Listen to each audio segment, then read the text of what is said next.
چائے کے اوپر سے پانی پینے سے بہتر ہے بندہ زہر پی لے۔ ہاتھ جل جائے تو نمک اور شہد کا لیپ کر لو، ہاتھ جلدی ٹھیک ہو جائے گا۔ جو عورتیں اپنے بال کالے اور گھنے رکھنا چاہتی ہیں وہ نہانے کے بعد ناریل کا تیل بالوں پر لگا لیا کرے، بال کبھی کمزور نہیں ہوں گے۔ اگر اچانک پیٹ کا درد شروع ہو جائے تو نیم گرم پانی میں کالا نمک ڈال کر پی لو، پیٹ کے درد میں فوری آرام آ جائے گا۔ دن کے وقت پانی کم استعمال کرنے سے ہاتھ اور پیر کالے پڑ جاتے ہیں۔ روزانہ صبح کے وقت نہانے سے انسان کی جوانی تا دیر قائم رہتی ہے۔ کھڑے ہو کر پانی پینے سے کینسر ہوتا ہے۔ بلڈ پریشر کے مریض کو آلو بخارا کھلا دیا کرو، بلڈ پریشر نارمل ہو جائے گا۔ اگر موٹاپا آنے لگے تو کچا فالسا روزانہ کھا لینے سے چند دنوں کے اندر چربی پگھلنے لگے گی۔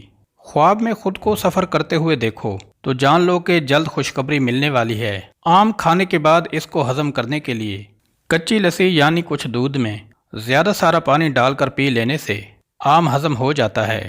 جمعہ شریف والے دن آنکھوں میں سرما ڈالنے سے نظر تیز ہو جاتی ہے۔ جمعہ شریف والے دن ناخن کاٹنے سے جلد کی بیماریاں نہیں ہوتی۔